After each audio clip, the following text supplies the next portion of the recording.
Hello students, आज आम पढ़ा राजनीति विज्ञान अध्याय 6 नंबर। तो 6 नंबर पाठटी को आम पढ़ा। तो भारतर संसदीय व्यवस्था यहाँ हूँ पाठ है। एठार आम व्यवस्थापिका एवं कार्यपालिका विषय आम जाना। तो यहाँ हूँ पाठ। तो एठार आउ कौन कौन अच्छी पढ़ा ता विषय जानिनेबा। तो भारतर संसदीय व्यवस्था कौन एवं यार गठन किपरि होइथाए ता विषय आम यही पाठरे पढ़ा। तापर आम पढ़ा संसदर प्रमुख कार्यावली कौन अटे ता विषय जानिबा। तापर आम जानिबा भारतीय संसदीय गणतंत्र रे व्यवस्थापिका आउ कार्यपालिकार भूमिका कौन थाए। तापर केंद्र राज्य स्तर रे व्यवस्थापिका और कार्यपालिका किपरि भाव चली थाए बा संगठित होइथाए ता विषय आम पढ़ा। तो चलो आम एटा को गोटी गोटी करी पढ़ा। तो प्रथम देखी ना उपक्रम विषय जानिबा। तो उपनिवेश बा शासन विरोध में असंख्य लोकंकर दीर्घ वर्ष संग्राम और असीम त्यागर फलस्वरूप भारत स्वाधीन है।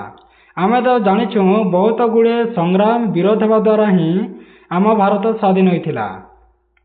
तो यह स्वाधीन देश में नागरिक माने किपरि तांको निज शासन करिपारिबे बा निज शासन व्यवस्था करिपारिबे ता विषय आम एटा को आम कही था, जहाँ आम गणतंत्र बोली कही था।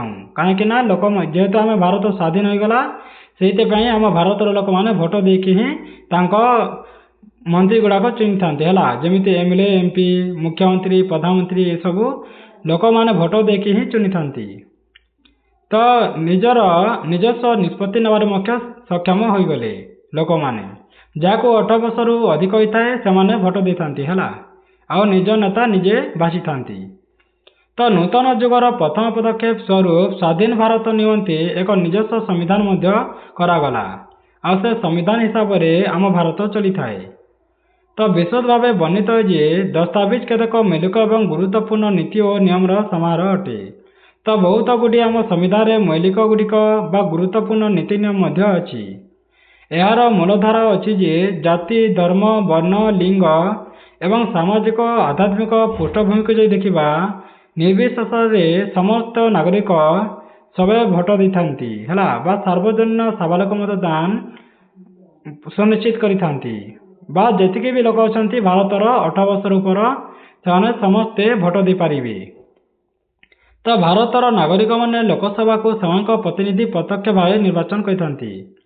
तो आम भारत नागरिक मैंने कौन करते से डायरेक्टली से भोट देकी आम एमपी को है बा सांसद को आम पठे था कोटा को संसद भवन को है जोटा आम दिल्ली रे अच्छी संसद भवन।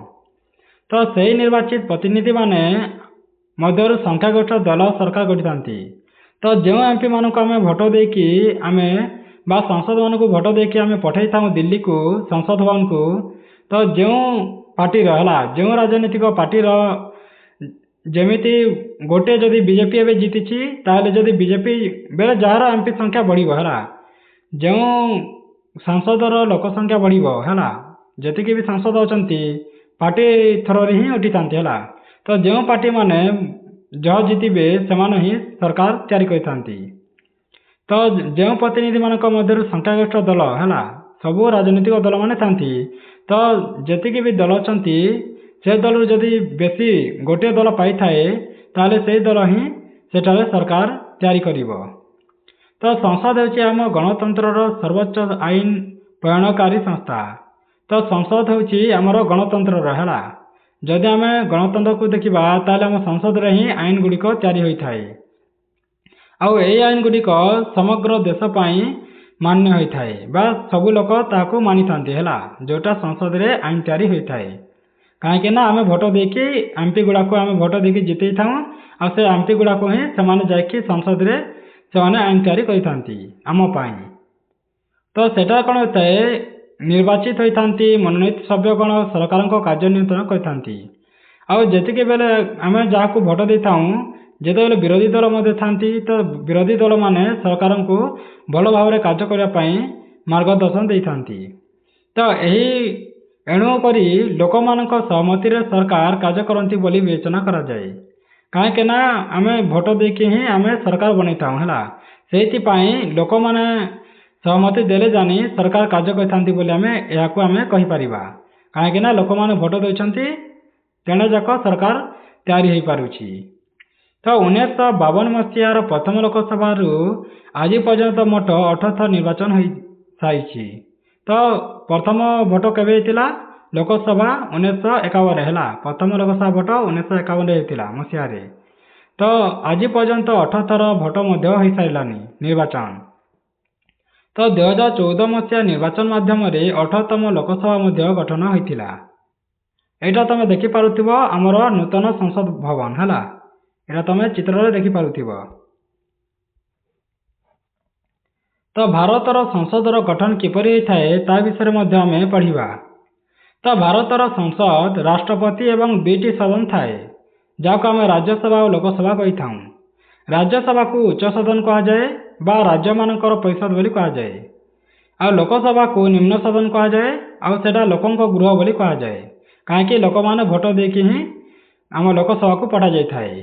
ଆଉ ରାଜ୍ୟର MLA ମାନେ ଭୋଟ ଦେଇକି ରାଜ୍ୟସଭାକୁ ପଠାଇଥାନ୍ତି, ଯାହା ଆମେ ଆଗକୁ ଭଲ ଭାବରେ ପଢ଼ିଦେବା ହେଲା। ପ୍ରଥମେ ଏଇଟା ଟିକେ ଟିକେ ଜାଣିନିଅ। ତ 2ଟି ସଦନର ଉପସ୍ଥିତ ରହିଥିବାରୁ ଆମ ସଂସଦକୁ ଦ୍ୱିସଦନୀୟ ବୋଲି କୁହାଯାଇଥାଏ। କାହିଁକି ନା ଆମ ସଂସଦରେ 2ଟି ସଦନୀୟ ଅଛି ହେଲା, ଗୋଟିଏ ଲୋକସଭା ଆଉ ଗୋଟିଏ ରାଜ୍ୟସଭା। ସେଇଥିପାଇଁ ଆମ ସଂସଦକୁ ଦ୍ୱିସଦନୀୟ କୁହାଯାଏ। ଏଇଟା ତମେ ଦେଖିପାରୁଥିବ। ପ୍ରଥମରେ ଅଛି ଲୋକସଭାର ଗୃହ ଗୁଡ଼ାକ, ଏଇଟା ତମେ ଦେଖିପାରୁଥିବ। ଆଉ ଏଇଟା ହେଉଛି ରାଜ୍ୟସଭା ହେଲା, ରାଜ୍ୟସଭାର ଗୃହ। ଏଇଟା ତମେ ଦେଖିପାରୁଥିବ ଦୁଇଟା।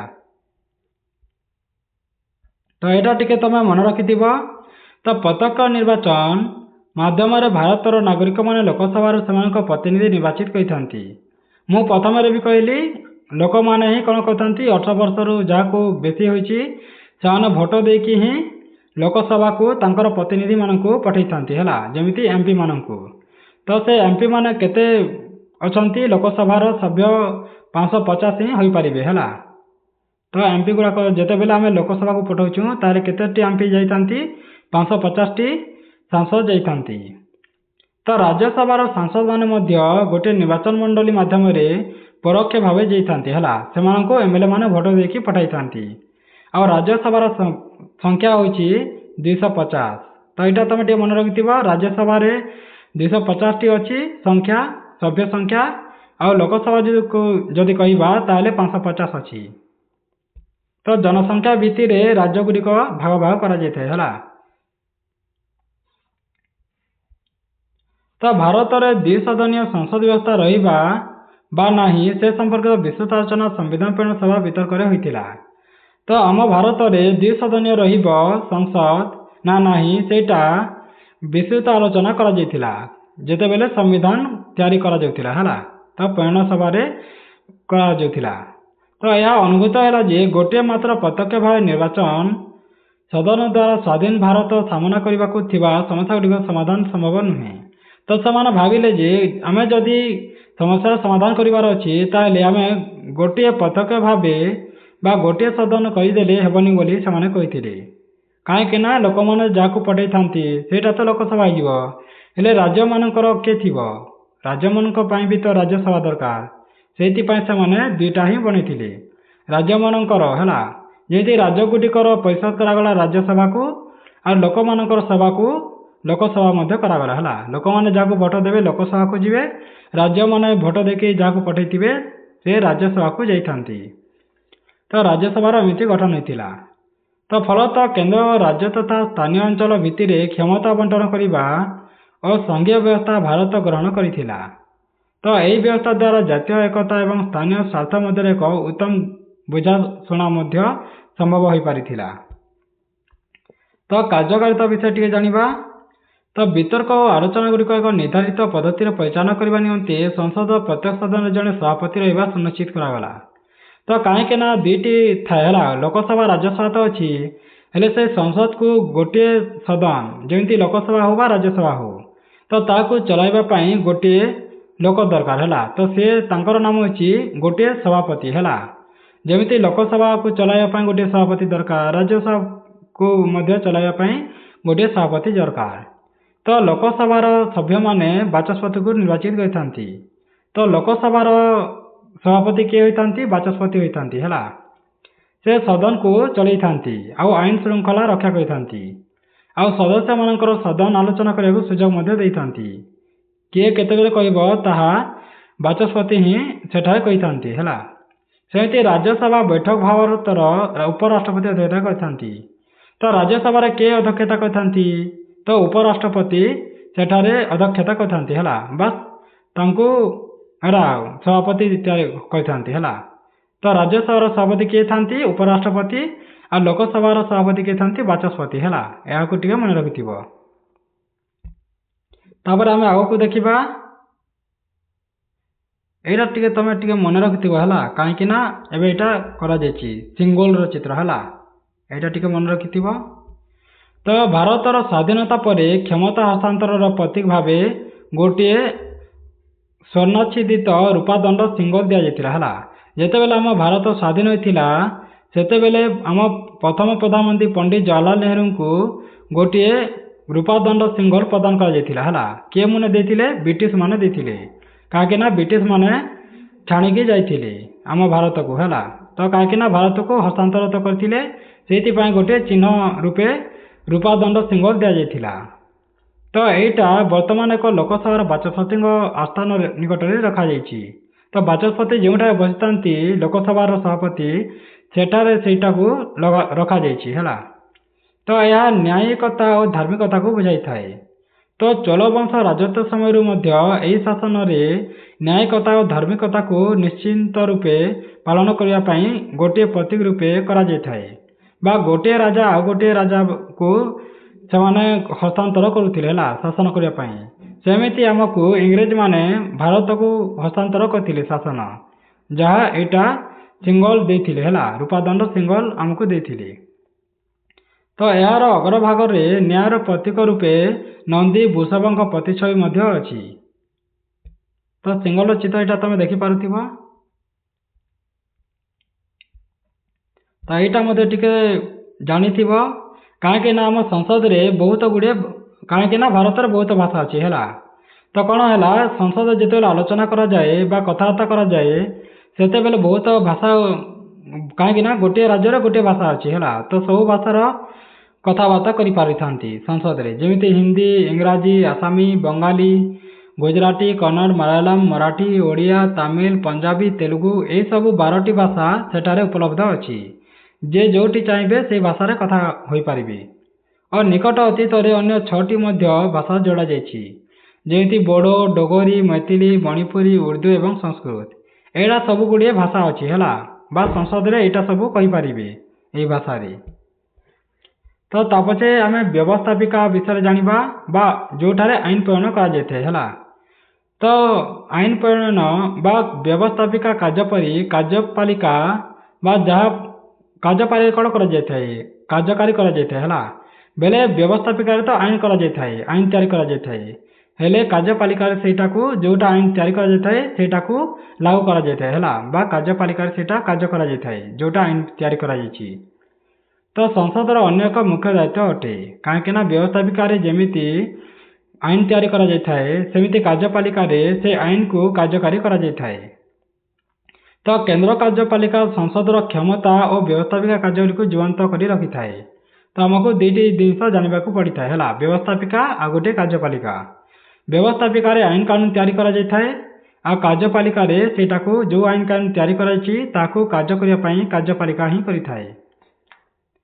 ତ କେନ୍ଦ୍ର କାର୍ଯ୍ୟପାଳିକାରେ 3ଟି ଥାନ୍ତି ହେଲା, ଯେମିତି ଭାରତର ରାଷ୍ଟ୍ରପତି ଥାନ୍ତି, ଆଉ ଗୋଟିଏ ଭାରତର ଉପରାଷ୍ଟ୍ରପତି, ଆଉ ଗୋଟିଏ ପ୍ରଧାନମନ୍ତ୍ରୀଙ୍କ ନେତୃତ୍ୱରେ ମନ୍ତ୍ରୀ ପରିଷଦ ଥାନ୍ତି।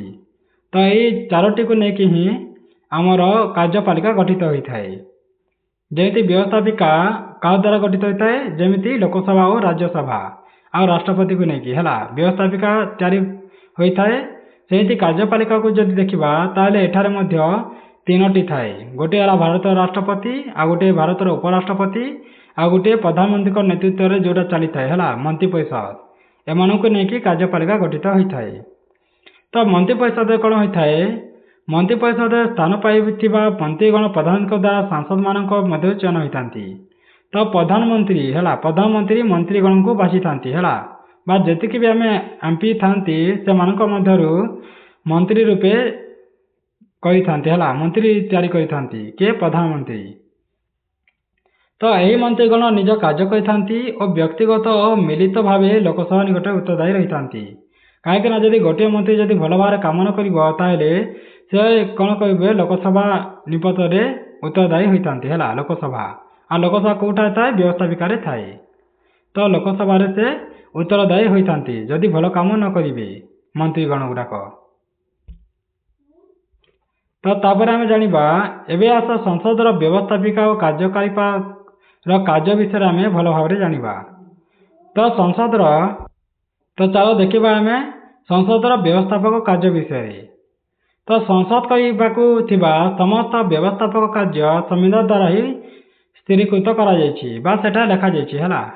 तो निम्न आम जाना जे व्यवस्थापक कार्य कौन कौन करा तो प्रथम तो सांविधानिक कार्य करा कहीं व्यवस्थापक कौन करा आईन तैयारी करा तो सेटा सांविधानिक कार्य कराए आईन प्रणयन कराए कार्यपालिका उत्तरदायित्व दिजाए कहीं कार्यपालिका जो कम कर तार उत्तरदायित्व व्यवस्थापक रहा। तो आर्थिक उत्तरदायित्व भी थाए कहीं पैसा आर्थिक टंका सब व्यवस्थापक ही आसी थाए। तो यही विषय आम गोटे गोटे कर जाना। प्रथम व्यवस्थापक कार्य कौन प्रथम तो सांविधानिक कार्य करें व्यवस्थापक। तो प्रथम आम सांविधानिक कार्यगुड़िक विषय जाना। तो संविधान मूल तत्व एवं मूल्यबोध रक्षा करने संसद को पूर्ण दायित्व प्रदान कोटा जमीती सार्वजनिक साबालक मतदान व्यवस्था माध्यम संसदीय गणतंत्र सुनिश्चित करवा। तो कौन होता है जी भी 18 वर्ष उपर लोक अच्छा आम सार्वजनिक साबालक मतदान कही। तो से भोट देकी ही आमको संसदीय गणतंत्र रे भोट देकी आम संसद मान को पठाई है। तो यहाँ लिखा सेमती आम जदि आग को कहवा व्यवस्थापिका कार्यपालिका और न्यायपालिका मध्य क्षमता पृथकीकरण अनुसूचित करें। जदि आम संविधान को देखा आमर 3टी मेन पिलर अच्छी है गोटे है व्यवस्थापक कार्यपालिका आ गोटे न्यायपालिका। तो यहाँ 3टा को 3 भाग में पावर दि जाए तो जार कम से करें न्यायपालिका न्याय दे था कार्यपालिका कार्य करें और व्यवस्थापिका से कौन करता आईन तैयारी करें। तो यहाँ सब जार कम से करें भाग कर 3 भाग में पावर को। तो संघीय व्यवस्था सुनिश्चित करवा तो किपरि भाव में राज्य आउ देश मिसिकी काम करेंगे से विषय व्यवस्था कर। तो आईन और नीति प्रणयन माध्यम मौलिक अधिकार और राष्ट्रनीति आदर्श बजाय रखी। तो आईन आउ नीति तैयारी करने आमको मौलिक अधिकार को और राष्ट्रनीति बा राष्ट्र निर्देशक मूलक नीति को आम देखिकी ही आईन और नीति तैयारी करें कहीं आम मौलिक अधिकार आमर जोटा अच्छी है राष्ट्रनीति को आम देखिकी ही आईन तैयारी करवा कहीं यार विरोध में न जीव। तापर आईन प्रणयन करमती आईन प्रणयन व्यवस्थापिका सभार अन्यतम प्राथमिक कार्य आईन प्रणयन करें किए व्यवस्थापिका सभा। तो आईन प्रणयन संबंध में आम संविधान अति विस्तार हिसाब से लिखा संविधान किपरि भाव में आईन प्रणयन कर। तो दृढ़ भाव वर्णना कर और साधारण भाव में अधिनियम बा एक्ट माध्यम आईन को कार्यकारी कर। तो जी बेले से आईन बनी जाए आम एक्ट बोलिक कही था। तो अधिनियम रूपांतरण पूर्व आम बिल रूपे प्रस्तुत कर कहीं जिते बेले संसद को नहीं था बिल रूपे जाए है आ जिते बेले आईन होता है आम अधिनियम बा एक्ट बोली कही था जिते बेले आईन तैयारी हो जाए। तो बिल को कौन करते संसद में उपस्थापन करते।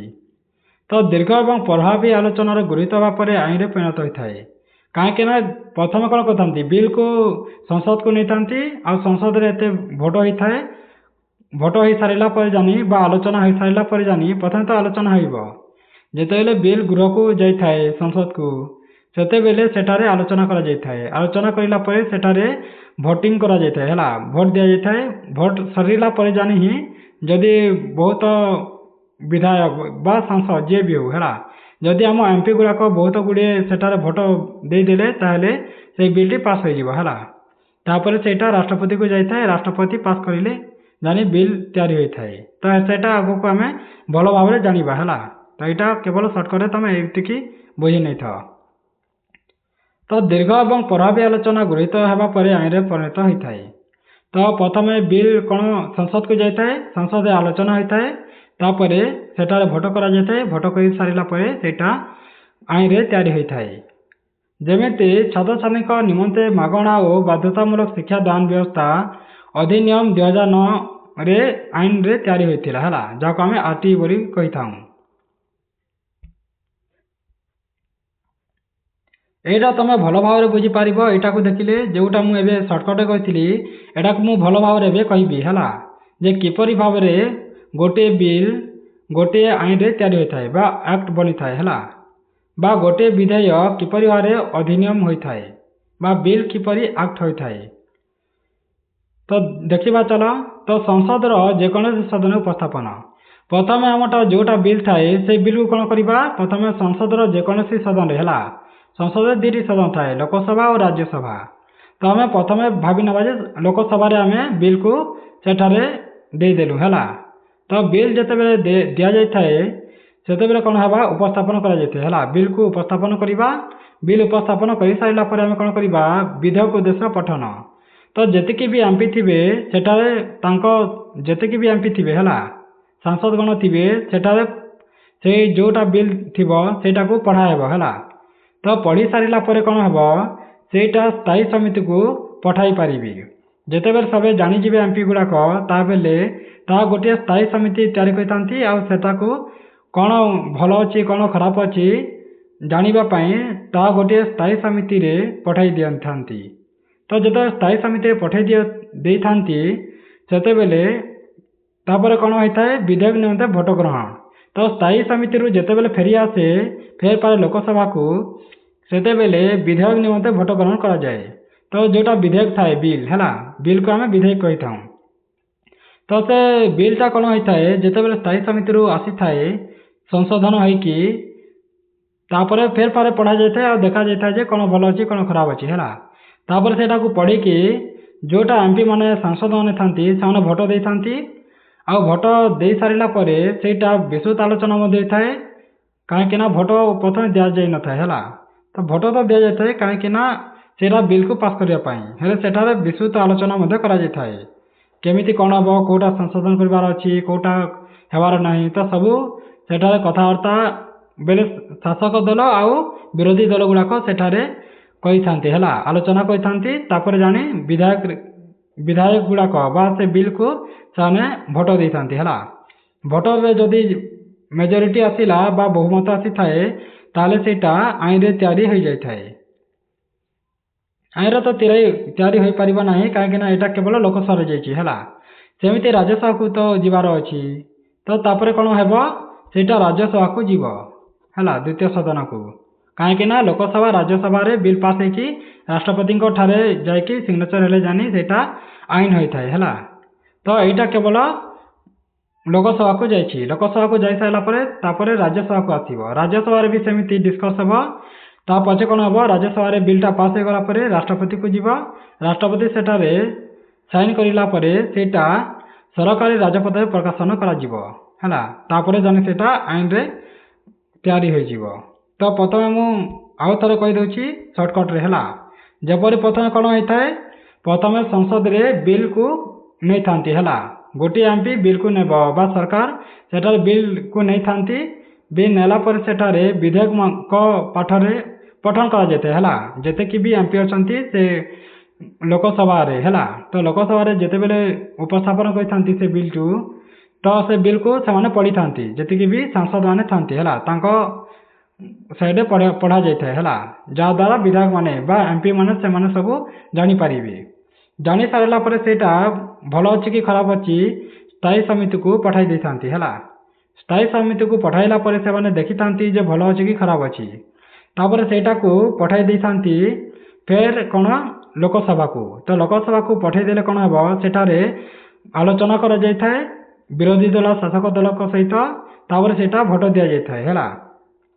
भोट दि सारापर कौन होता है सेटा को आम राज्यसभा को भोट देकी जदि मेजोरिटी रे पास हो जाए ताहले सेटा को राज्यसभा को पठा जाए लोकसभा रे पास करी तापर राज्यसभा रे सेमिति आलोचना करा जाए तापर सेटारे मध्ये भोट करा जाए आ मेजोरिटी रे हे सारिला परे पास राष्ट्रपति को पठा जाए तो एबे कोन हला लोकसभा रे पास हला मेजोरिटी रे तापर राज्यसभा रे पास हेबो राज्यसभा रे पास हो सारिला परे राष्ट्रपति को पाखु जीवो आ राष्ट्रपति पाखरे जाई सारिला परे राष्ट्रपति साइन देथांती तांकर सिग्नेचर हेबो तापर जानि सेटा सरकारी राजपत्र रे प्रकाशन करा जाय तापर सेटा आईन रूपे तैयारी होई थाए आईन रे तैयारी होई जाय थाए हला तेटा तमे जानि परिलो तासे हमें केतोटी छिटिया जिनिसटी को जानिबा हला पठन काहू कहा जाए खंड वाक्य राजपथ काहू कहा जाय थाए एटा तुमको जानिबा को पड़ी थाए जेमिति पठन काहू कहा जाए जेमिति ब्रिटिश संसद को पठन व्यवस्था आरंभ होइतिला तो ब्रिटिश काल रो हला जेते बेले इंग्रेज माने थिले सेते बेले रो ही संसद रे गोटिए पठन करा जायतिला हला बा पढ़ा जाउतिला ताकू सेमाने अनेक संसद रे निरक्षर थिबा जगु नियुक्त होइतिबा किराणी मानक द्वारा विधेयक विषय वस्तु पढ़ा जाउतिला काहेकि ना आगर जेते कि भी ब्रिटिश संसद माने थिले हला बा काहेकि ना बहुत लोक निरक्षर थिले हला बा बहुत एमपी एमिति थिले सेमाने पढ़ी लेखि जानु नथिले हला सेति पय कोन करा जाउतिला गोटे पढ़ा लोक हला सेठारे जाय कि समस्तक सम्मुख रे हला समस्तक सम्मुख रे कोन करा जाउतिला सेटा को पढ़ा जाउतिला काहेकि ना पढ़ी गले तो सेमाने जानिबे ना न्यूज रे कोन जानिबे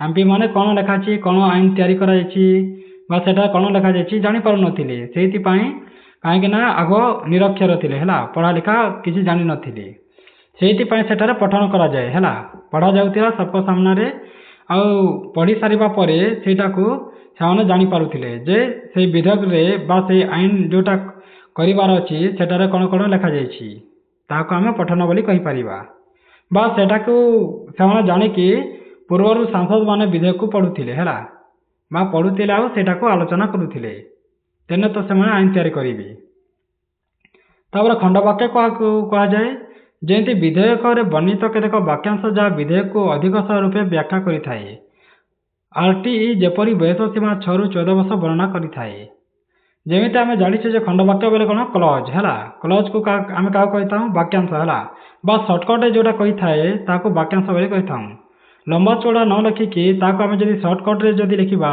ताको आमे खंड वाक्य कहिताऊ जेमिति आमे बयस सीमा 6 रु 14 वर्ष कहिताऊ आमे एमिति तो कहि न थाऊ जे 6 7 8 9 10 14 तक कहिताऊ कि नाही तमे डायरेक्ट कह देउ जे 6 रु 14 वर्ष तो सब जानि थांती जे 6 रु 14 वर्ष पर्यंत जतिकि भी भितरे एज गुडा को अछि जेमिति 7 8 9 10 सेटा सब आमे जानि जाउ जे सेटा भी मझिरे अछि हला ताको आमे खंड वाक्य कहिताऊ लंबा जिनिस को छोट करिवार तापर राजपत्र का कह जाय गेजेट यह एक सरकारी प्रकाशन थाए हला आईनगत दस्तावेज थाए जहाँ जेते बेले राजपत्र रे सरकार सूचना देता है हला सरकारी सूचना जोटारे दिया जाए बा घोषणा करा जाए ताको आमे राजपत्र बोली कहिथाऊ धरन गोटे आईन तयारी हला तो से आईन किपरि आमे जानिबो जे सेटा आईन रे तयारी हला बोली तो गोटे बिल किपरि आईन रे तयारी हला बोली किपरि जानिबा तो सरकार कोन कहिथांती गोटे राजपत्र कहिथांती हला बा सरकारी सूचना दिथांती जे एई बिलटी बा एई आईनटी पास होई गला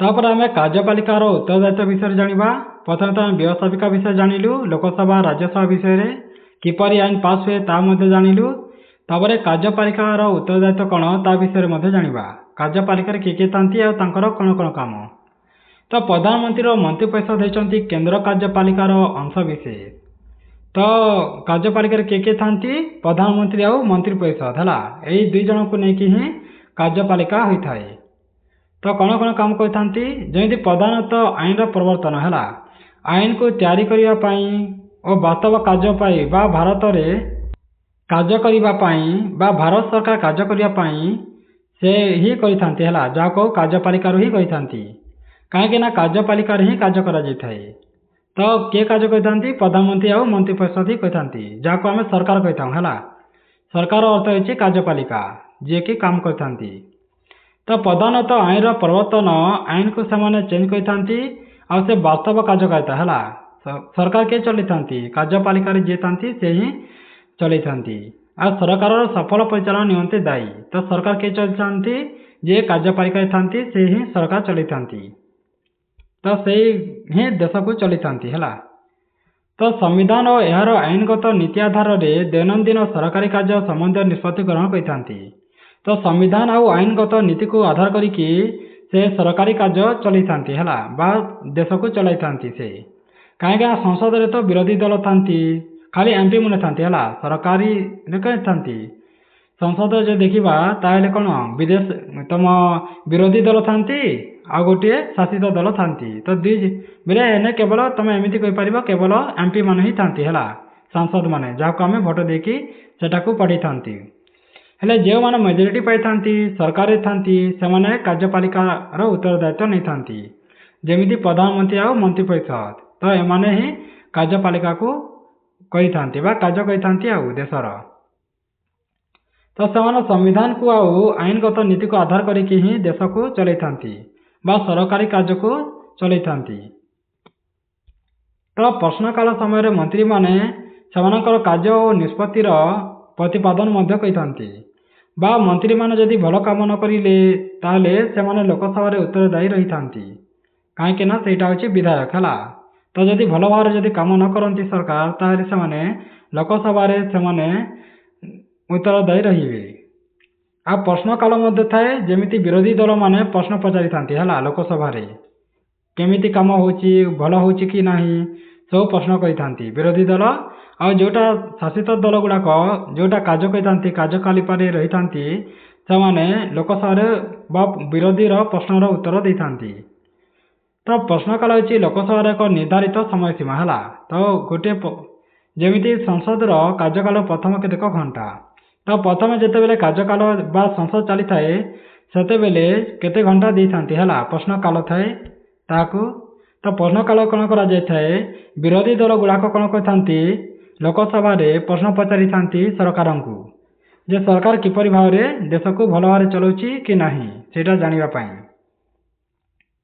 तो निर्धारित समय सीमा थाए जितेबाला सांसद माने मंत्री मानक विभाग संपर्क में विभिन्न नीति निष्पत्ति और कार्यक्रम कही आ बहुत प्रश्न पचारिबा को क्षमता प्राप्त होता तो सांसद माने कौन करते सेठारे प्रश्न पत्र पचारि था बहुत विभिन्न प्रश्न पचारे किपर भाव कार्य होता पचारे सरकार भल भाव चल पार्टी कि ना सेटा नीति आ निष्पत्ति नहीं था जी बेले भोट होता है भोट दे था तो यही सब गुड़ाक कार्य करा तो सेमिति सरकार कौन करती जो सबु प्रश्नर उत्तर दे था विरोधी दल को यही संसदीय पद्धति कार्यपालिका को प्रत्युत्तरदायी करता तो जमी मुझे कहली ए कार्यपालिका कौन करता व्यवस्थापिका ठाने उत्तरदायी रही है बस कार्यपालिकार अर्थ हो सरकार आ व्यवस्थापिकार हूँ जोटा आईन तैयारी होता है तो सरकार कौन करते कार्यपालिका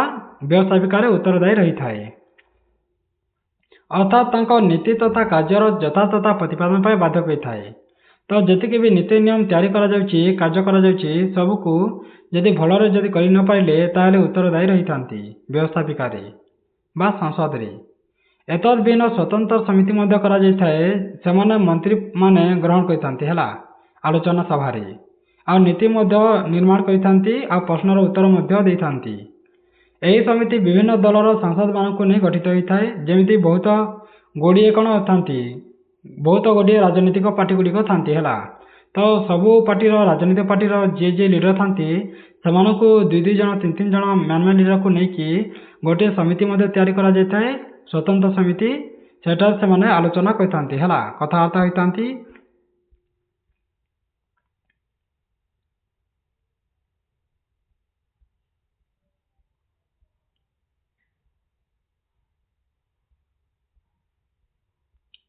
तापर आम जाना आर्थिक उत्तरदायित्व विषय तो किपर भाव आर्थिक उत्तरदायित्व नहीं था सरकार तो वार्षिक बजेट तो तुम जानी वर्ष को थे आसी था बजेट तो बजेट क्या कहुए आय और व्यय परिकल्पना तो आम जी भी कमाऊँ आती भी खर्च करुचु है बा सरकार एटा तो आम कहीदेलु मुझे कहि सरकार को है सरकार केतिकी परिमाण पैसा टंका खर्चा करुच्ची केतिकी टंका ଲାଭ ପାଉଛି ବା କେତେ ଟଙ୍କା ସେ କରୁଛି ହେଲା, ବା କେତେ ଟଙ୍କା କ'ଣ ହେଉଛି, ତ କେତେ ଟଙ୍କା ଲାଭ ପାଉଛି ଆଉ କେତେ ଟଙ୍କା ଖର୍ଚ୍ଚ କରୁଛି ତାହାକୁ ମଧ୍ୟ ବଜେଟରେ, ବାର୍ଷିକ ବଜେଟରେ କହିବାକୁ ପଡ଼ିଥାଏ।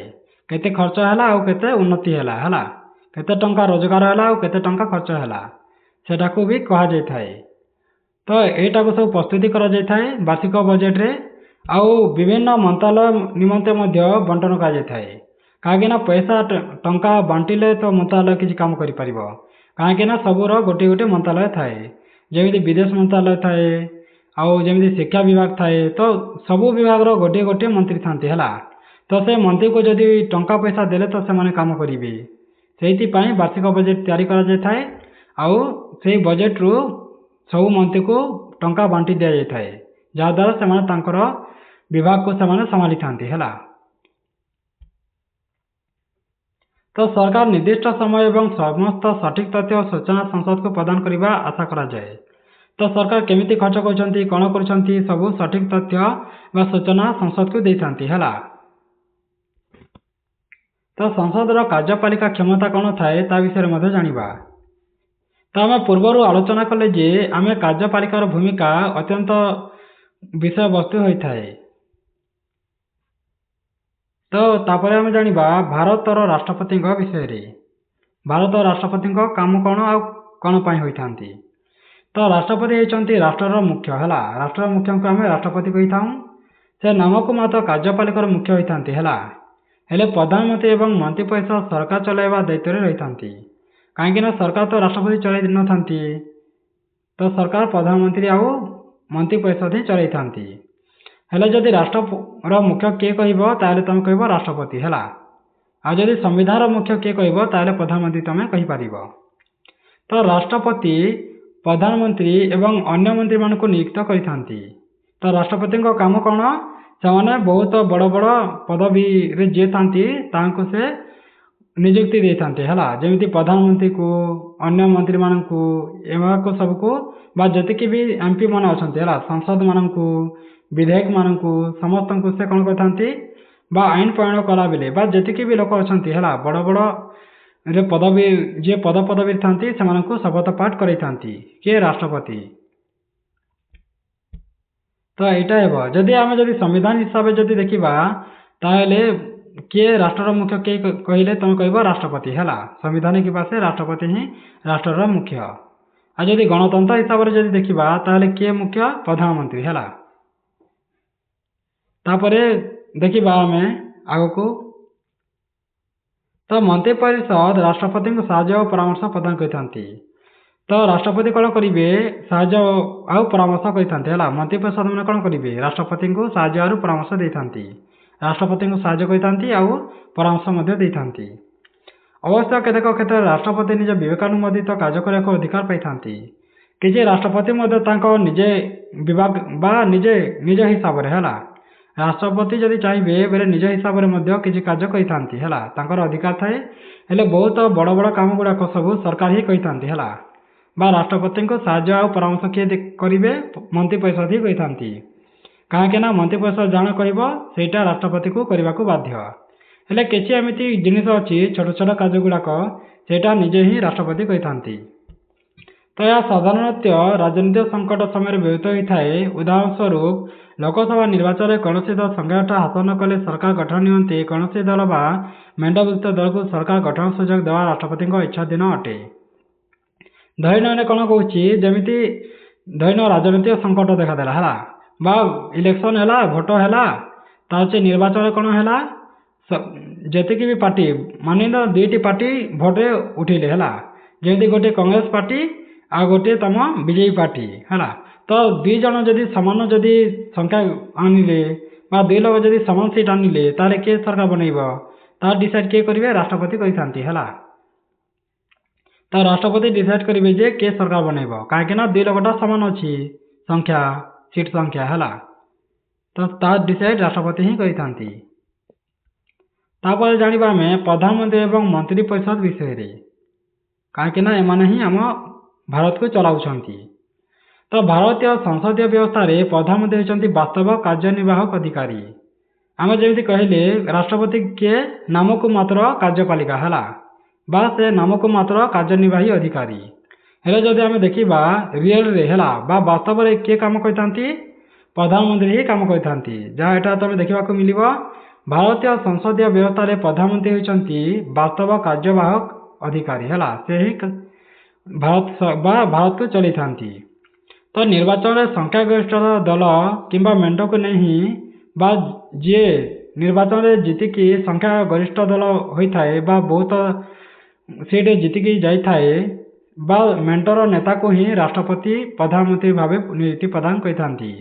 जदि गोटे जमी 50 रु 1 होता है 50% रु 1 जी सीट आनी थाए बा जार मेजोरिटी थाए है सेताको से राष्ट्रपति डाकिकी प्रधानमंत्री से ताको करथांती है। जमिति तमे कहि पारिबो राष्ट्रपति काको डाकिबे जार संख्यागरिष्ठता अछि ताको ही डाकिबे है से पार्टी को।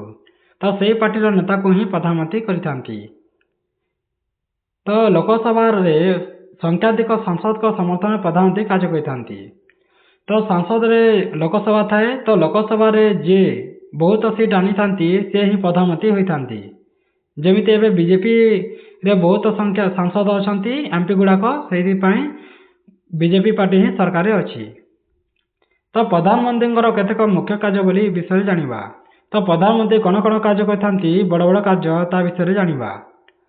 तो मंत्री परिषद नेतृत्व नेबा। तो मंत्री परिषद किपरि भाव भल चलिबो ताहाको देखरेख करिथांती। तो विभिन्न मंत्रालय माध्यम समन्वय रखिबा। तो जेतिकी भी विभाग अच्छी ताहाको से किपरि भाव भल भाव चलेबे बा समन्वय रखिबे ता विषय से दृष्टि देथांती। राष्ट्रपति को परामर्श मध्य देथांती कौन करिवार अछि कौन करिवार नहीं ताहा प्रधानमंत्री ही राष्ट्रपति को कहिथांती। ता जातीय नीति निर्धारण करिबा। तो भारत किपरि नीति निर्धारण करिबो सेटा प्रधानमंत्री ही कहिथांती बा भारत किपरि आगु चलिबो सेटा प्रधानमंत्री द्वारा ही होइथाए। तो प्रधानमंत्री एवं मंत्री परिषद समस्त निष्पत्ति ग्रहण करथांती आ सेमाने सरकार चलिथांती। तो सेमाने मिलित भाव में लोकसभा निकट में उत्तरदायी मध्य थांती कहीं लोकसभा को किए चलिथांती ये सरकार ही चलिथांती है बा जमी प्रधानमंत्री आ मंत्री परिषद ही देश को चलिथांती। तो जदि सरकार जदि चलैबार अच्छी ताले के लोकसभा निकट में उत्तरदायी रही थांती जदि भल भाव जदि सरकार चलै न पारिबे। तो संसद रे आलोचना निमंते समस्त विधेयक सरकार द्वारा ही उपस्थापन करा जाए। जदि किसी आईन तैयारी करिवार अछि ताले सेटा सरकार ही कौन लोकसभा बा विधेयक करिथांते हला बा जदि आईन तैयारी करिवार अछि ताहे कौन करिवो सरकार सेटा लोकसभा को जायके ही सेठारे आईन तैयारी बा आईन को पास करिथांती। आईन और नीति गुड़िकर कार्यकारिता करने सरकारी कर्मचारी नामक एक स्थायी गोष्ठी सहयोग प्रदान करथांती। तो आईन आउ जोटा नीति गुड़ाक थाए सेटा को कार्य करने सरकारी कर्मचारी गुड़ाक थांती जहाँ से स्थायी गोष्ठी रूपे थांती। जमीती आम कहीपर जदि धरन सरकार गोटे आईन तैयारी करदेला है आउ आईन पास हो गला। तो जिते आईन पास हो गला से कौन हम से आईन को फिर कार्यकारी करने सरकार तो जे करनी जमी नरेंद्र मोदी जाकि करेंगे कि से करेनि है। तो किए कर से काम सरकारी कर्मचारी गुड़ाक करेंगे जमीती तुम कलेक्टर बीडीओ गुड़ाक थांती है बहुत अफिसर गुड़ाक थांती से को ही लागू करथांती है। सरकार कौन करथांती सरकार केवल आईन कानून तैयारी करेंगे आ सब काम किए करथांती सरकारी कर्मचारी गुड़ाक ही करथांती है। कलेक्टर बीडीओ सेक्रेटरी एटा जिते भी अच्छी सचिव गुड़ाक है। तो साधारण भाव प्रशासन बा अमला नामक परिचित से अधिकारीगण विभिन्न मंत्री निर्देश कार्य करथांती। तो सबू जेतिकी भी मंत्री अच्छी विभाग गुड़ाक अच्छी से विभाग में बहुत बेले जमी गोटे आईएएस ऑफिसर थांती है बा कलेक्टर गुड़ाक थांती। तो से कलेक्टर गुड़ाक ही बा सेक्रेटरी भी कहीपर है कहीं जिले में कलेक्टर थांती हेले जेतिकी विभाग अच्छी तो जेतिकी मंत्री माने थांती आ विभाग मध्य थांती है शिक्षा विभाग स्वास्थ्य विभाग। तो ये विभाग गुड़िक गोटे गोटे कौन सेक्रेटरी थांती है आईएएस ऑफिसर थांती। तो सही ऑफिसर माने ही से सब को कार्य को करथांती।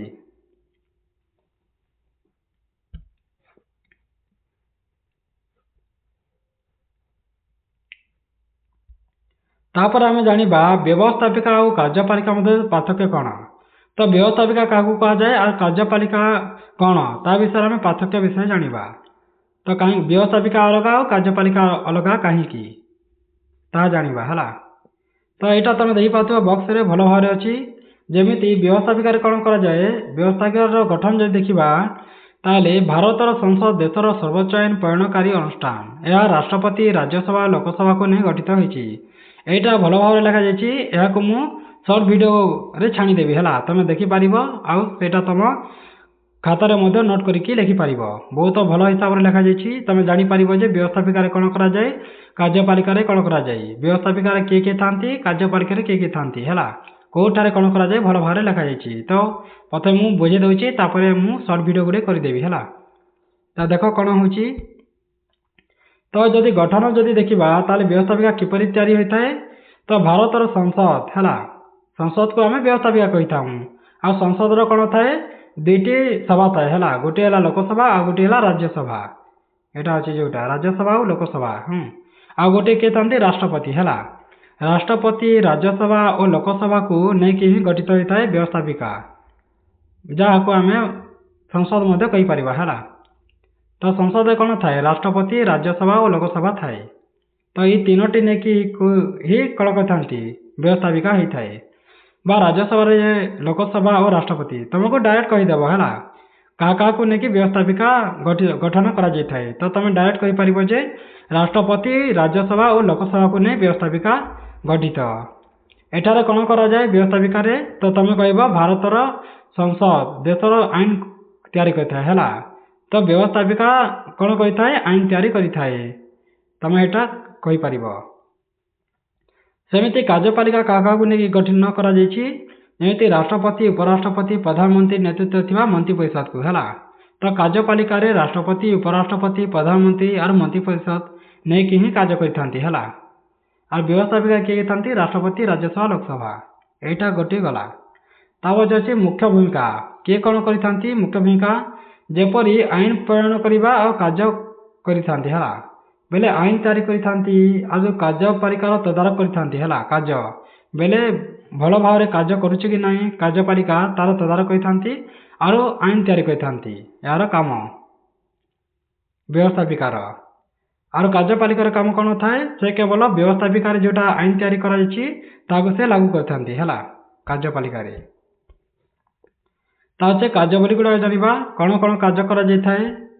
तो एठारे तो संसद रे केतक विधेयक उपस्थापन कर बिल गुड़िक है बिल गुड़िक सेठारे संसद रे रखा जाए आउ आईन तैयारी करने आ प्रश्नोत्तर माध्यम कार्यपालिकार गतिविधि नियंत्रण। तो प्रश्न करा किपरि भाव में कार्यपालिका चलुची है समस्त सरकारी खर्च मंजूर करवा। तो जी भी सरकार जिते भी खर्च होता है ताको मंजूरी करने व्यवस्थापिका सभा ही करा। सेमिति विभिन्न संसदीय समितिर परामर्श नेबा। तो संसदीय समितिर परामर्श नहीं थाए व्यवस्थापिका। सेमिति जदि आम देखा आम यहीटा को है कार्यपालिका को। तो कार्यपालिका कौन होता है अधिकांश विधेयक संसद कार्यपालिका द्वारा उपस्थापन कराए। तो जितकी भी विधेयक थाए बा बिल जोटा सेटा आईन करने नि जाए सेटा सरकार ही नहीं था है कार्यपालिका ही नहीं थाए। तो निज कार्य किपरि भाव भल भाव हो पार ता व्यवस्थापिका को सूचाई दे थाए जे सरकार किपरि भाव काम करुच्ची ता व्यवस्थापिका कही थाए। आ गुरुत्वपूर्ण व्यापार राष्ट्रपति को साहाय्य और परामर्श दे थाए। ता सहित संसद बैठक आह्वान करने और स्थगित रखा कार्यपालिका ही डिसीजन नहीं थाए। सेमिति संसद द्वारा गृहीत बजेट प्रस्तुति और कार्यकारी करते है संसद रे किपरि भाव में बजेट गृहीत हेब प्रस्तुति हेब कार्यकारी हेब ताहा लोकसभा लोकसभा कहूँ है कार्यपालिका ही डिसाइड करता है। तापर अच्छी दैनंदिन कार्य स्वाधीन भाव कार्य करने कौन कौन आवश्यक होता है से समिति गुड़ी को परामर्श दे थाए।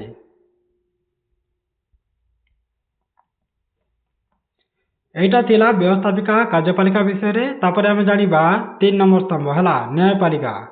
तो न्यायपालिका विषय में जाना तो नियंत्रण एवं संतुलन भूमिका। तो किपरि भाव में लोकसभा राज्यसभा भल भाव चलो आउ कार्यपालिका और व्यवस्थापिका भल भाव चलो ता विषय न्यायपालिका कंट्रोल करता है। ତ ସରକାରଙ୍କ ଏକ ଅଙ୍ଗ ଭାବେ ନ୍ୟାୟପାଳିକା ମଧ୍ୟ ଥାଏ, ଯାହା ବିବାଦିତ ମାମଲା ବ୍ୟତିରେ ଆଇନର ତର୍ଜମା ଓ ପରିଣୟ ସହାୟତା ପ୍ରଦାନ କରିଥାଏ। ତ ସେ ନ୍ୟାୟ ଦେଇଥାନ୍ତି ହେଲା। ନ୍ୟାୟପାଳିକାର କାମ ହେଉଛି ନ୍ୟାୟ ପ୍ରଦାନ କରିବା। ତ ସେ ନ୍ୟାୟପାଳିକା କ'ଣ କରିଥାଏ, ବିବାଦିତ ମାମଲାକୁ ତ ସମାଧାନ କରିଥାଏ ହେଲା। ଯେମିତି ଯଦି ମାଳଗଣ୍ଡ ଲାଗିଥାଉ କି କ'ଣ କିଛି ହୋଇଥାଏ ବା ଆଇନ କାନୁନକୁ ଭଲ ଭାବରେ ମାନୁନଥିବ, ତାହେଲେ ସବୁ କେସ୍ ତ ଯାଇଥାଏ, ତମେ ଜାଣିଥିବ ହେଲା। ଯେମିତି ସୁପ୍ରିମକୋର୍ଟ, ହାଇକୋର୍ଟରେ କ'ଣ କ'ଣ ଯାଇଥାଏ ତମେ ଜାଣିପାରୁଛ। ତ ସେମିତି କ'ଣ ହୋଇଥାଏ, ସରକାର ବି ଭଲ ଭାବରେ କାମ କରୁଛି କି ନାହିଁ ସେଇଟା ମଧ୍ୟ ତଦନ୍ତ କରିଥାଏ ହେଲା ନ୍ୟାୟପାଳିକା। ସରକାର ଯଦି ଭଲ ଭାବରେ କାମ କରୁନାହିଁ ତାହେଲେ ମଧ୍ୟ କହିପାରିଥାଏ ହେଲା, ବା ସେ ସରକାରକୁ ନିର୍ଦ୍ଦେଶ ଦେଇଥାଏ ଯଦି ଭଲ କାମ କରୁନଥିଲେ।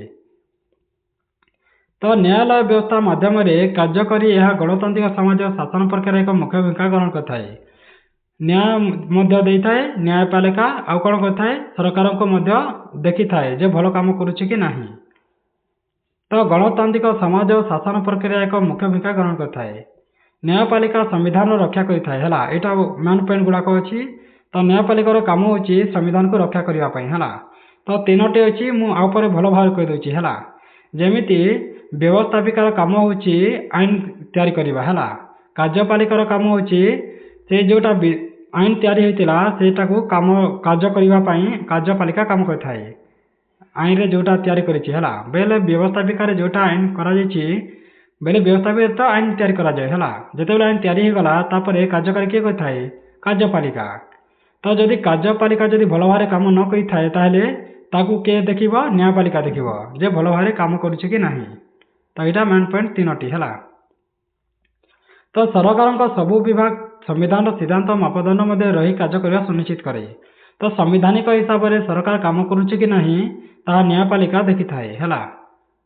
ଆଉ ଆଇନର ବ୍ୟାଖ୍ୟା କରିଥାଏ, ବିଭିନ୍ନ ବିବାଦର ସମାଧାନ କରିଥାଏ, ଗଣ୍ଡଗୋଳ ହୋଇଥାଏ ତ ବହୁତ ବଡ଼ ବଡ଼ ବିବାଦ ସମାଧାନ କରିଥାଏ। ଯେମିତି ରାଜ୍ୟ ଭିତରେ ଡିସ୍ପ୍ୟୁଟ୍ ହୋଇଥାଏ ତ ଲୋକମାନଙ୍କ ମଧ୍ୟରେ ବହୁତ ଗୁଡ଼ିଏ ବା ସରକାରଙ୍କ ମଧ୍ୟରେ ଯେଉଁଟା ଡିସ୍ପ୍ୟୁଟ୍ ବି ହୋଇଥାଏ ସବୁ ସମାଧାନ କରିଥାଏ ନ୍ୟାୟପାଳିକା। ଆଉ ମୌଳିକ ଅଧିକାର ସୁରକ୍ଷା କରିଥାଏ ଲୋକମାନଙ୍କର, ଏଇଟା ବି ବଡ଼ କାମ ହେଲା। ତ ଲୋକମାନଙ୍କର ମୌଳିକ ଅଧିକାର ସୁରକ୍ଷା କରିଥାଏ। ବିବାଦ ହୋଇଥାଏ ଯେଉଁଟା ରାଜ୍ୟ ବା ଦେଶ ଭିତରେ ବା ରାଜ୍ୟ ମଧ୍ୟରେ ଯଦି ବିବାଦ ହୋଇଥାଏ ତାହେଲେ ସମାଧାନ କରିଥାଏ। ଆଉ ଆଇନର ବ୍ୟାଖ୍ୟା କରିଥାଏ ଯେ କେମିତି ଆଇନ ଭଲ ହେବ, କେଉଁଟା ଆଇନ ହିସାବରେ ଭଲ ଆଉ କେଉଁଟା ନାହିଁ, ଏଇଟା ସବୁ କାମ କରିଥାଏ, ବଡ଼ ବଡ଼ କାମ ଗୁଡ଼ାକ। ତାପରେ ଦେଶ ଶାସନରେ ବ୍ୟବସ୍ଥାପିକ ଓ କାର୍ଯ୍ୟପାଳିକା ଭଳି କିପରି ଭାବରେ କ୍ଷମତାପ୍ରାପ୍ତ ହୋଇଛି ତାହା ସମ୍ବିଧାନ ବର୍ଣ୍ଣନା କରିନଥାଏ ହେଲା। ତ ଦେଶ ଶାସନ କରିବାରେ ବ୍ୟବସ୍ଥାପିକା କାର୍ଯ୍ୟପାଳିକା କିଭଳି ଭାବରେ କ୍ଷମତାପ୍ରାପ୍ତ କରିବ ସେଇଟା ସମ୍ବିଧାନରେ ଲେଖା ହୋଇନଥାଏ ହେଲା। କାହିଁକି ଲେଖା ହୋଇନଥାଏ, ଯେମିତି ସେହି ସଂସ୍ଥା ଗୁଡ଼ିକର ନିର୍ଦ୍ଦିଷ୍ଟ ଦାୟିତ୍ୱ ସମ୍ପର୍କୀୟ ତାଲିକା ପ୍ରଦାନ କରାଯାଇଛି। ତ ସେଠାରେ ତ ପ୍ରଦାନ କରାଯାଇଛି ଯେ କ'ଣ କରିବ କ'ଣ ନାହିଁ ହେଲା। ତାଲିକା ମଧ୍ୟ ଅଛି ଯେ ରାଜ୍ୟ କ'ଣ କାମ କରିବ, ଦେଶ କ'ଣ କାମ କରିବ, ସବୁଗୁଡ଼ାକ ସମ୍ବିଧାନରେ ଲେଖାଯାଇଛି ହେଲା। ତ ବିଧିବଦ୍ଧ ଓ ଦାୟିତ୍ୱ ସମ୍ପନ୍ନ ଭାବେ ବ୍ୟବସ୍ଥାପିକା କ୍ଷମତାର କାର୍ଯ୍ୟକାରିତା ସୁନିଶ୍ଚିତ କରିବା ପାଇଁ ନ୍ୟାୟପାଳିକାକୁ ଏକ ଅଦ୍ୱିତୀୟ ଗୁରୁତ୍ୱପୂର୍ଣ୍ଣ ଦାୟିତ୍ୱ ପ୍ରଦାନ କରାଯାଇଛି। ଯେ କେଉଁ କାମ କଲେ ଠିକ୍ ଆଉ କେଉଁ କାମ କଲେ ଠିକ୍ ହେବ ନାହିଁ ତାହା ନ୍ୟାୟପାଳିକା ହିଁ ଡିସାଇଡ୍ କରିଥାଏ। ତ ସଂସଦ ଦ୍ୱାରା ଯଦି ପାରିତ ଆଇନ ଯେପରି ସାମ୍ବିଧାନିକ ଢାଞ୍ଚା ଅତିକ୍ରମ କରେ ବା ନ୍ୟାୟପାଳିକା ତାର ଯାଞ୍ଚ କରିଥାଏ। ଯଦି ସଂସଦ ଦ୍ୱାରା ଗୋଟିଏ ଆଇନ ତିଆରି କରାଯାଇଛି, ଯଦି ସେ ଆଇନ ଯଦି ସମ୍ବିଧାନିକ ପାଶେ ଭଲ ନୁହେଁ ତାହେଲେ କ'ଣ କରିବ, ନ୍ୟାୟପାଳିକା ସେଇଟାକୁ କ'ଣ କରିବ, ତାକୁ ହେଡ଼ା କରିଦେବ ହେଲା, ଅସମ୍ବିଧାନିକ କହିପାରିବ। କାହିଁକି ନା ଯଦି ସମ୍ବିଧାନର ନିୟମକୁ ଯଦି ଫଲୋ କରୁନାହିଁ, ଯଦି ସଂସଦ ଯଦି ଆଇନ ତିଆରି କରାଯାଇଛି ତାହେଲେ ସେଟାକୁ ଅସମ୍ବିଧାନ କରିପାରିଥାଏ ନ୍ୟାୟପାଳିକା, ବା ସେଇଟା ଆଇନ ହୋଇପାରିବ ନାହିଁ ହେଲା। ତ ସେହିପରି ଆଇନ କାର୍ଯ୍ୟକାରିତା ସମୟରେ ମଧ୍ୟ କୌଣସି ସାମ୍ବିଧାନିକ ବ୍ୟବସ୍ଥା ଭଙ୍ଗ କରେ ସେଟା ନ୍ୟାୟପାଳିକା ହସ୍ତକ୍ଷେପ କରିବା ପାଇଁ କ୍ଷମତାପ୍ରାପ୍ତ ହୋଇଥାଏ। ଯଦି ଭଲ ଭାବରେ ଯଦି ସାମ୍ବିଧାନିକ ବ୍ୟବସ୍ଥା ଉପରେ ଯଦି କିଛି ଆଞ୍ଚ ଆସିଥାଏ ତାହେଲେ ତାହା କ୍ଷମତା ପ୍ରାପ୍ତ କରିଥାଏ ବା ନ୍ୟାୟପାଳିକା କ'ଣ କରିବ, ହସ୍ତକ୍ଷେପ କରିଥାଏ ହେଲା।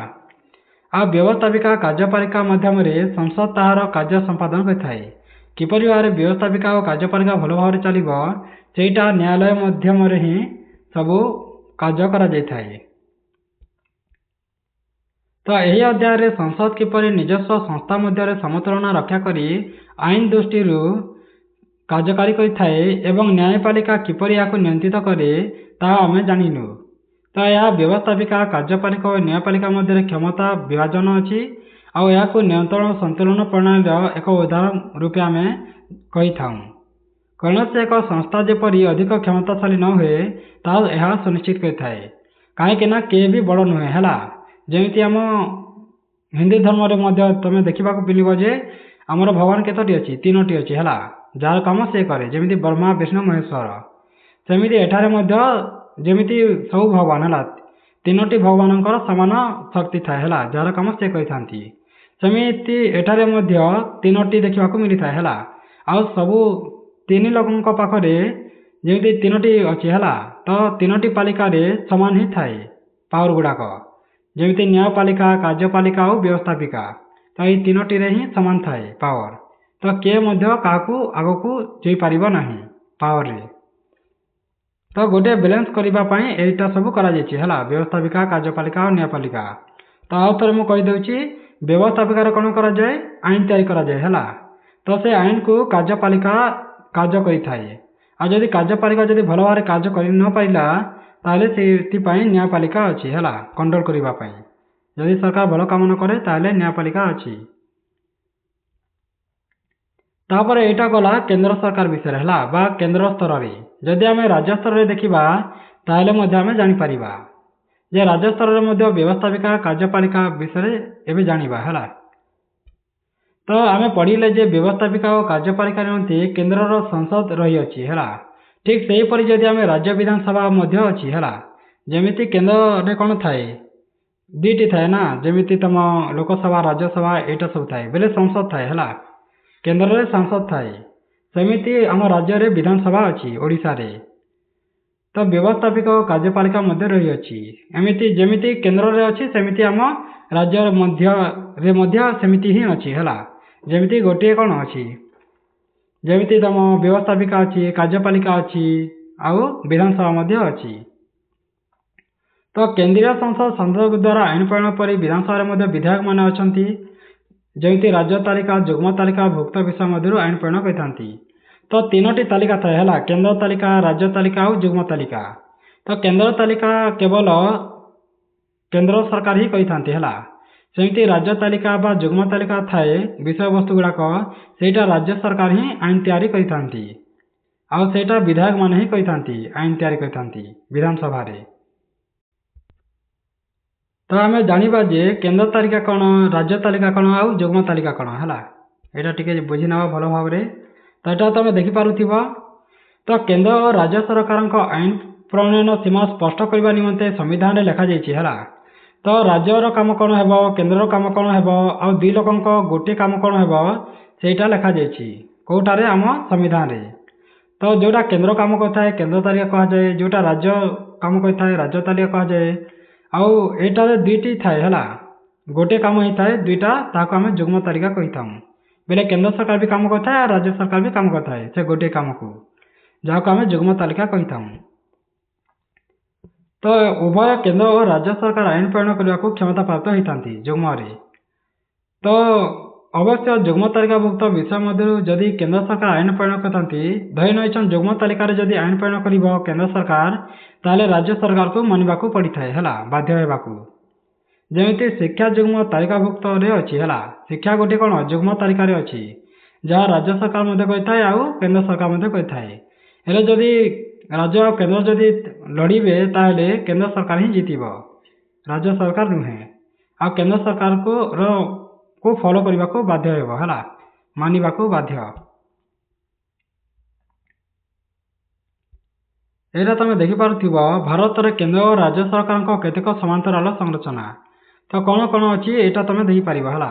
ମୁଁ ପ୍ରଥମେ ଦେଖିଦେଉଛି ଯେ ରାଜ୍ୟ ସ୍ତରରେ କିପରି କେନ୍ଦ୍ର ସରକାରଙ୍କ ଗୋଟିଏ ନକଲ ଅଛି ହେଲା।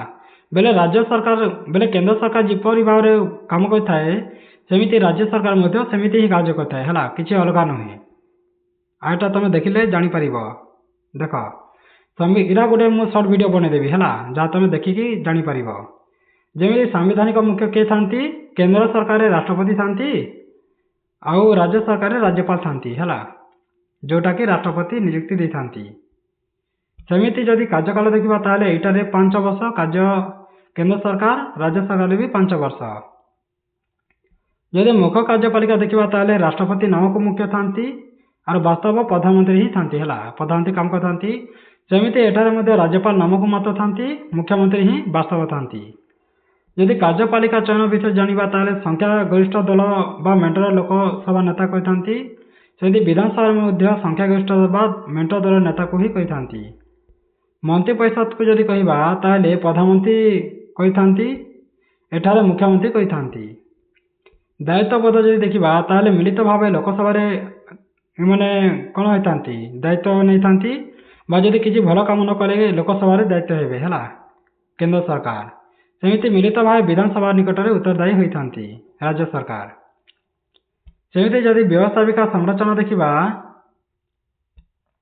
ତାହେଲେ 2 ସଦନୀୟ ଅଛି କେନ୍ଦ୍ର ସରକାରରେ, ରାଜ୍ୟସଭା ଆଉ ଗୋଟିଏ ଲୋକସଭା। ସେମିତି ଯଦି ଆମେ ରାଜ୍ୟରେ ଦେଖିବା ତାହେଲେ 2 ସଦନୀୟ ଇନେ ମଧ୍ୟ ଥାଏ ହେଲା, ଗୋଟିଏ ହେଲା ବିଧାନ ପରିଷଦ ଆଉ ଗୋଟିଏ ବିଧାନସଭା।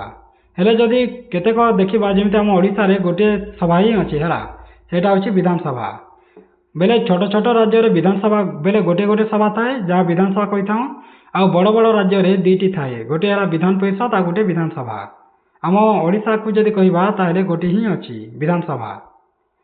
ତା ପଛେ ନିମ୍ନ ସଦନ ଉଚ୍ଚ ସଦନ ଥାଏ, ଯେମିତି ନିମ୍ନ ସଦନ ଯଦି କହିବା ଲୋକସଭା ଆଉ ଉଚ୍ଚ ସଦନ କହିବା ରାଜ୍ୟସଭା କେନ୍ଦ୍ରରେ। ଯଦି ରାଜ୍ୟର କହିବା ତାହେଲେ ବିଧାନସଭାରେ କ'ଣ ଥାଏ, ବିଧାନ ପରିଷଦ ଥାଏ ଆଉ ଗୋଟିଏ କ'ଣ ଥାଏ ବିଧାନସଭା ମଧ୍ୟ ଥାଏ ହେଲା, 2ଟା ଥାଏ, ବିଧାନସଭା ଆଉ ବିଧାନ ପରିଷଦ 2ଟା ଥାଏ। ଯଦି ରାଜ୍ୟରେ ଦେଖିବା ଯେଉଁଟା ବିଧାନସଭା ତ ସବୁଠାରେ ଥାଏ, ହେଲେ ବିଧାନ ପରିଷଦ ସବୁ ରାଜ୍ୟରେ ନାହିଁ ହେଲା, ବଡ଼ ବଡ଼ ରାଜ୍ୟରେ କେବଳ ଥାଏ। ତ ନିମ୍ନ ସଦନର କାର୍ଯ୍ୟକାଳ ବିଷୟ ଯଦି ଦେଖିବା ତାହେଲେ 5 ବର୍ଷ ଥାଏ, ଏଠାରେ ମଧ୍ୟ 5 ବର୍ଷ ହିଁ ଥାଏ।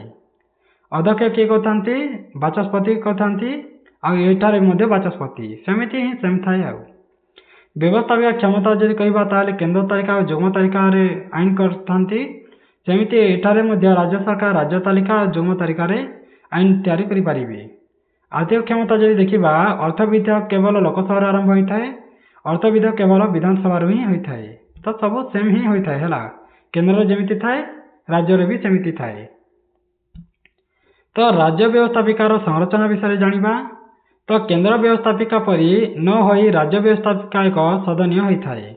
କେବଳ ଗୋଟିଏ ମାତ୍ର ସଦନ ଥାଏ ରାଜ୍ୟ ବ୍ୟବସ୍ଥାପିକାରେ, କିମ୍ବା ଯେଉଁଟା ଆମେ କହୁଛୁ ହେଲା। ତ ଏକ ସଦନରେ ଯଦି ଦେଖିବା ବା 2 ସଦନୀୟ ଦେଖିବା 2ଟି ସଦନ ଥାଏ। ଏହାର ବ୍ୟବସ୍ଥାପିକା ସଦନ ବିଧାନସଭା ନାମରେ ନାମିତ ହୋଇଥାଏ ହେଲା, ଯେଉଁଟା ଆମେ ଏମ୍ଏଲ୍ଏ ମାନେ ଭୋଟ ଦେଇକି ଯାଇଥାନ୍ତି ହେଲା, ବିଧାୟକ ଗଣ। ତ ବିଧାୟକ ମାନେ ବିଧାନସଭାକୁ ଯାଇଥାନ୍ତି ଏମ୍ଏଲ୍ଏ। ତ 2 ସଦନୀୟ ବିଶିଷ୍ଟ ରାଜ୍ୟରେ ଦ୍ୱିତୀୟ ସଦନ ଥାଏ ବିଧାନ ପରିଷଦ। ଯେଉଁ ରାଜ୍ୟରେ ଗୋଟିଏ ଥାଏ ବିଧାନସଭା ଥାଏ, ଯେଉଁଠାରେ 2ଟି ଥାଏ, ଗୋଟିଏ ବିଧାନସଭା ଆଉ ଗୋଟିଏ ବିଧାନ ପରିଷଦ ଥାଏ 2ଟା। ତ 2ଟି ସଦନ ଥିବା ବ୍ୟବସ୍ଥାପିକା ରାଜ୍ୟଗୁଡ଼ିକ ହେଲା, ଯେଉଁଠାରେ 2ଟି ସଦନ ଥାଏ ହେଲା, ଗୋଟିଏ ହେଲା ଆନ୍ଧ୍ରପ୍ରଦେଶ, ବିହାର, କର୍ଣ୍ଣାଟକ, ମହାରାଷ୍ଟ୍ର, ତେଲେଙ୍ଗାନା, ଉତ୍ତରପ୍ରଦେଶ। ଏଇଟାରେ ଦ୍ୱିତୀୟ ସଦନ ଥାଏ ହେଲା, 2ଟି ସଦନ ଥାଏ। ଆଉ ଆମ ଓଡ଼ିଶାରେ ଗୋଟିଏ ସଦନ ହିଁ ଅଛି ଯାହାକୁ ଆମେ ବିଧାନସଭା କହିଥାଉ, ଯାହା ଆମ ରାଜ୍ୟର ରାଜଧାନୀ ଭୁବନେଶ୍ୱରରେ ଅଛି। ତାପରେ ଆମେ ଜାଣିବା ବ୍ୟବସ୍ଥାପିକାର ସଫଳ କାର୍ଯ୍ୟ ମାନେ ହେଲା, ବ୍ୟବସ୍ଥାପିକାରେ କ'ଣ କ'ଣ କାର୍ଯ୍ୟ ଗୁଡ଼ାକ କରାଯାଇଥାଏ। ତ ଆମେ ଜାଣିଛେ ଯେ ଭାରତର ବ୍ୟବସ୍ଥାପିକା କହିଲେ କେନ୍ଦ୍ର ସଂସଦ ଓ ରାଜ୍ୟ ବିଧାନସଭାକୁ କହିଥାଉ। ତ ସେଠାରେ ଆଇନ ପ୍ରଣୟନ କରାଯାଏ, ପ୍ରଶାସନିକ କାର୍ଯ୍ୟ ତଦାରଖ କରାଯାଏ, ବଜେଟ୍ ମଧ୍ୟ କରାଯାଇଥାଏ। ତ ଏହି ମଧ୍ୟ ଜାତୀୟ ନୀତି ବିକାଶମୂଳକ ଯୋଜନା ପ୍ରସ୍ତୁତ କରିଥାଏ, ଆନ୍ତର୍ଜାତିକ ସମ୍ପର୍କ ରଖିଥାଏ ଓ ଜନ ଅଭିଯୋଗ ଶୁଣାଣି ମଧ୍ୟ ଏସବୁ ଆଲୋଚନା କରାଯାଇଥାଏ ବ୍ୟବସ୍ଥାପିକାରେ। ତ ଏହିସବୁ କାର୍ଯ୍ୟ ସମୟରେ ବ୍ୟବସ୍ଥାପିକ କେତେକ ଆହ୍ୱାନ ମଧ୍ୟ ଥାଏ ଓ ସମସ୍ୟାର ସାମ୍ନା ମଧ୍ୟ କରିବାକୁ ପଡ଼ିଥାଏ। ତ ସଦସ୍ୟମାନଙ୍କର ଲଗାତାର ଅନୁପସ୍ଥିତ ଥିବା ଯୋଗୁଁ, ଅସହଯୋଗର ମନୋବୃତ୍ତି ଯୋଗୁଁ, ଯୋଗାଯୋଗ ହେବା ବା ମୁଖ୍ୟ ବିତର୍କର ଗୁଣାତ୍ମକ ହ୍ରାସ ଯୋଗୁଁ ବା ପ୍ରଶ୍ନକାଳରେ ବାରମ୍ବାର ବ୍ୟାଘାତ ସୃଷ୍ଟି ହେବାରୁ ବହୁତ ଭାବରେ ଭଲ ଭାବେ ଚାଲିପାରି ନଥାଏ ଗୃହ ଗୁଡ଼ାକ, ଯେମିତି ଲୋକସଭା, ରାଜ୍ୟସଭା ହେଉ ବା ବିଧାନସଭା ହେଉ ହେଲା। ତ ସାଧାରଣତଃ ଭାରତର ସଂସଦର ବୈଠକ ଶେଷରେ ଯଦି ଆମେ ଦେଖିବା ଭାରତର ସଂସଦ ବୈଠକ କେତେ ଥର ବସିଥାଏ, ତ ବର୍ଷକୁ 3 ଥର କହିବ ହେଲା। ତ ସଂସଦରେ ବୈଠକ ବର୍ଷକୁ 3 ଥର ବସିଥାଏ। ଏହି ବୈଠକକୁ ଆମେ ଅଧିବେଶନ ବୋଲି କହିଥାଉ ହେଲା। ତ 3ଟି ଅଧିବେଶନ ବସିଥାଏ। ଗୋଟିଏ ହେଲା ବଜେଟ୍ ଅଧିବେଶନ, ତା ହେଉଛି ମୌସୁମୀ ଅଧିବେଶନ ଆଉ ଶୀତକାଳୀନ ଅଧିବେଶନ। ତମେ ଏମିତି ବି ସ୍ୱର କରିପାରିବ, ଯେମିତି ପ୍ରଥମେ ଯେଉଁଟା ଖରା ମାସରେ ହେଇଥାଏ ହେଲା, ତ ଗ୍ରୀଷ୍ମ କାଳରେ ବଜେଟ୍ ଅଧିବେଶନ ହୋଇଥାଏ, ଆଉ ବର୍ଷା ମାସରେ ମୌସୁମୀ ଅଧିବେଶନ, ଆଉ ଶୀତ ମାସରେ शीतकालीन अधिवेशन होता है। जमिति वर्षकरे केतोटी होता है तीनोटी ऋतु आसी था है। जमिति चारि चारि मासरे थरे आसी थाए। जमिति वर्षा आरु तम ग्रीष्म काल आरु तम शीत तीनोटी हिसाब से तुम मन रखिपर। जमिति आम ग्रीष्म काल में बजेट अधिवेशन होता है तुम वर्षा मासरे मौसुमी अधिवेशन आउ शीत मासरे शीतकालीन अधिवेशन होता है। एमती तुम मन रखिपर। तो प्रत्येक अधिवेशन रे कौन होता है आईन विचार विमर्श कर मुख्य शासन विषय आलोचना कर कार्यपालिका ठारू तांकर निष्पत्ति कार्यधारा उपरे सांसद स्पष्टीकरण मांगी। तो भल भाव कार्य चली कि नहीं ताहा सब स्पष्ट भाव में कही सांसद रे। आ संसद दैनिक प्राय 6 घंटा कार्य कर आवश्यक स्थले बहुत टाइम लगी है। तो कार्य दैनिक कार्य सीमा वृद्धि कर जदि बहुत चर्चा कर थाए तो राज्य विधानसभा गुड़िक समान धरण ही कार्य करता है। जमी लोकसभा कार्य करता है सेमती विधानसभा कार्य करता है समान। तो संसद और राज्य विधानसभा गुड़िक जनस्वार्थ प्रणीत आईन गुड़िक निमंते तर्क वितर्क करती आलोचना गुड़ाक करती। तो लोक मानकर भल मंगल ही सेठारे चर्चा करती है। मात्र जितेबले तर्क व्याघात होता है सेतेबेले संकुचित होता है अधिवेशन। जदि विरोधी दल शासित दल जदि भल भाव जदि न करथांती ताहेले बहुत कम समय पर चर्चा करथांती। तो समाजर केतेक वर्ग लोक चिंता प्रकट करथांती कहीं से प्रतिनिधि मान द्वारा जोटा भाग नि जाए से भल भाव कही पारि न थांती। कहीं जदि कम समय जदि हेब जदि मीटिंग गुड़ाक ताहेले विधानसभा राज्यसभा बा लोकसभा जदि कम हिसाब से जदि टाइम दिज्व ताहेले भल भाव कथा कही पारिबे नाही बा वार्ता पठै पारिबे नाही लोक मानकर। तो तथापि जितेबले नागरिक माने अधिक सूचना सहित जोड़ी होती सेतेबेले गणतंत्र शक्तिशाली होता है। विभिन्न प्रश्न कही मतामतर आदान प्रदान करती साधारण आलोचन रे भाग नहीं आमती भल नीति ग्रहण करती सहायता होता है। तेणु नागरिक मैंने अधिक मात्रा सामाजिक दृष्टि गुरुत्वपूर्ण समस्या संबंध सूचना रखिथांती। नीति निर्धारण समय विभिन्न सरकारी विभाग डिजिटल स्पेस रे किंबा सर्वसाधारण वितर्क अंशग्रहण करथांती और राजनैतिक प्रतिनिधि सहित नीति अवलंबन बा बहुत कार्य गठनमूलक योगदान करथांती और भारत सामना करुवा विभिन्न आह्वान समाधान पाई सबू करा है लोकसभा राज्यसभा उठे था। अनेक युव नेता भिन्न भिन्न मत साधारणतः जीवन जापन में प्रवेश करथांती आ बहुत लोक से जोड़ी होती जहाद्वारा आम भारत बहुत मजबूत थाए है। एटा गुड़ी थिला तुम पाठ विषय जदि यही पाठटी तुमको भल लगी थाए तुम सांग मान सहित शेयर करदेव जहाद्वारा से वीडियो देखिपारे आ तुम सब्सक्राइब करदेव जहाद्वारा एमती नुआ नुआ वीडियो गुड़ाक पाइपरुथिब। एटा थिला लोकसभा सरकार किपरि चली थाए लोकसभा राज्यसभा जमिति व्यवस्थापिका कार्यपालिका न्यायपालिका समस्त विषय तुम जापर है। तो आम भारत किपरि चली थाए सरकार किपरि चली थाए ता विषय तुम पूरा क्लियरली जानीगल। तो वीडियोटी देखि तुमको धन्यवाद। आज जदि सब्सक्राइब करना हो ताले सब्सक्राइब करदेव।